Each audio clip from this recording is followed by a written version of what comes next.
अपराध कभी अपने पीछे पूरी तरह से सबूत नहीं मिटा पाता। कातिल चाहे जितना भी शातिर क्यों ना हो, वो एक न एक ऐसी गलती जरूर करता है जो उसे सलाखों के पीछे पहुंचा देती। भिंड जिले के मेहगांव इलाके में एक ऐसी ही दिल दहला देने वाली घटना सामने आई। 5 जून की सुबह पिपरौली गांव के पास एक नहर के पास एक महिला का शव मिला। महिला का चेहरा इस कदर कुचला गया था कि उसे पहचानना नामुमकिन था। पुलिस के सामने एक ऐसा केस था जिसका ना कोई गवाह था ना कोई पहचान, लेकिन फिर पुलिस के हाथ लगी एक फटी हुई पर्ची। और आगे क्या हुआ ये हम आपको विस्तार से बताएंगे। नमस्कार, मैं हूं आशुतोष और आप देख रहे हैं अभी तक का क्राइम शो अनकही। रिश्तों का ताना बाना जब लालच, फरेब और खौफ की बुनियाद पर बुना जाता है तो उसका अंजाम कितना खौफनाक होता है, इसकी एक जीती जागती और दहला देने वाली तस्वीर सामने आई है भिंड से। एक ऐसी लाश जिसके चेहरे को फावड़े से इस कदर कुचला गया कि उसकी पहचान करना नामुमकिन था। कातिल को यकीन था कि उसने गुनाह का नामो निशान मिटा दिया है, लेकिन वो कहते हैं ना कि कानून के हाथ लंबे होते हैं और मुजरिम चाहे कितना भी शातिर क्यों ना हो, कोई ना कोई सुराग छोड़ ही जाता है। इस कत्ल की गुत्थी को सुलझाया महज एक फटे हुए कागज के टुकड़े ने। तारीख थी 3 जून, जगह था भिंड के मेहगांव थाना क्षेत्र का पिपरौली गांव। सुबह सुबह जब गांव के लोग नहर के पास से गुजरे तो उनके होश उड़ गए। वहां एक महिला का शव पड़ा हुआ था। बेरहमी की इंतहा यह थी कि कातिल ने महिला के चेहरे को किसी धारदार हथियार से बिगाड़ दिया था ताकि उसकी पहचान कभी ना हो सके। पुलिस मौके पर पहुंची, फॉरेंसिक टीम बुलाई गई, लेकिन बिना पहचान के जांच आगे बढ़ना नामुमकिन था।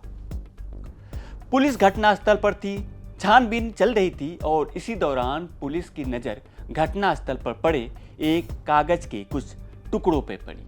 जब पुलिस ने उन टुकड़ों को आपस में जोड़ा तो वो एक रेलवे टिकट निकला। ये टिकट था मथुरा से ग्वालियर का।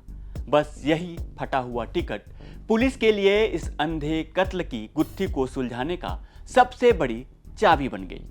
तुरंत एक पुलिस जांच टीम का गठन किया गया और यह स्पेशल टीम तुरंत मथुरा के लिए रवाना हो गई। कातिल को ढूंढने के लिए मथुरा रेलवे स्टेशन और उसके आसपास के करीब 500 सीसीटीवी कैमरे की फुटेज को खंगाला।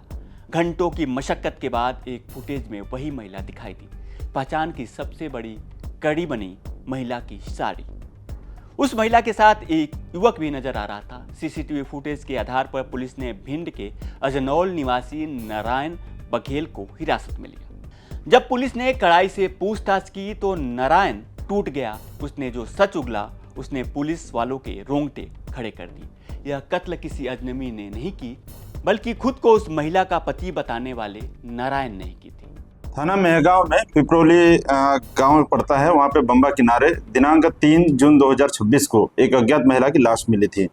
उक्त महिला की लाश प्रथम दृष्टया देखने पे लग रहा था कि उसको फावड़े से मारकर उसकी हत्या की गई है। उक्त मामले को गंभीरता से लेते हुए हमारे पुलिस अधीक्षक श्री सूरज वर्मा साहब, एडिशनल साहब और मेरे द्वारा और महेश शर्मा द्वारा उक्त मामले को गंभीरता से लेते हुए वहाँ एफएसएल टीम बुलवाई गई और काफ़ी कुछ वहाँ देखा गया कि वहाँ पे हमें एक टिकट मिला, जिस टिकट पे लिखा था कि मथुरा से ग्वालियर का टिकट लिखा था।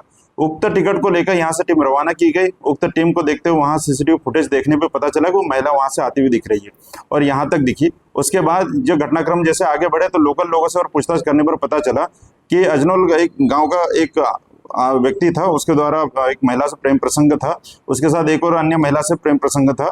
चूंकि ये जो मृतिका है उस महिला द्वारा शादी के लिए दबाव बना रही थी, गांव में रहने के लिए वो कह रही थी और इससे पहले भी थाने में इस तरह का आवेदन दिया गया था कि पत्नी की तरह नहीं रख रहा है। दरअसल इस कहानी की शुरुआत होती है 3 साल पहले सूरत से, जहां नारायण की मुलाकात प्रतापगढ़ की रहने वाली इंद्रावती से होती है। दोनों में प्यार हुआ। दंडरौवा के एक मंदिर में दोनों ने शादी कर ली। लेकिन नारायण की जिंदगी में एक और औरत थी, भिंड की संगीता बघेल, जिससे उसका 10 साल पुराना प्रेम संबंध था। इंद्रावती नारायण के साथ पत्नी के हक के साथ रहना चाहती थी, जिसके लिए उसने पुलिस में आवेदन भी दिया था।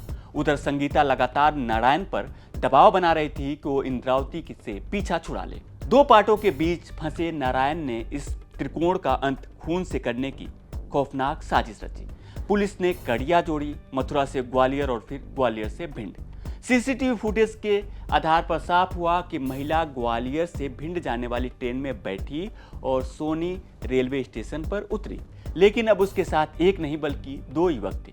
कातिलों ने सोचा था कि चेहरा बिगाड़ देंगे तो कानून उन तक नहीं पहुंच पाएगा, लेकिन वो भूल गए कि गुनहगार चाहे कितना भी शातिर हो, अपने पीछे अपनी बर्बादी की कहानी छोड़ जाता है। इस मामले में फटी हुई वो टिकट की पर्ची कातिलों के लिए शाप बन गई। फिलहाल तीनों आरोपी पुलिस की गिरफ्त में हैं और सलाखों के पीछे हैं, अपने गुनाहों का हिसाब दे रहे हैं। तो कैसी लगी आपको आज की अनकही, कमेंट में हमें जरूर बताएं। यह खबर भेजी हमारे सहयोगी हेमंत शर्मा ने। मध्य प्रदेश से जुड़ी तमाम बड़ी खबरें देखने के लिए देखते रहें MP तक।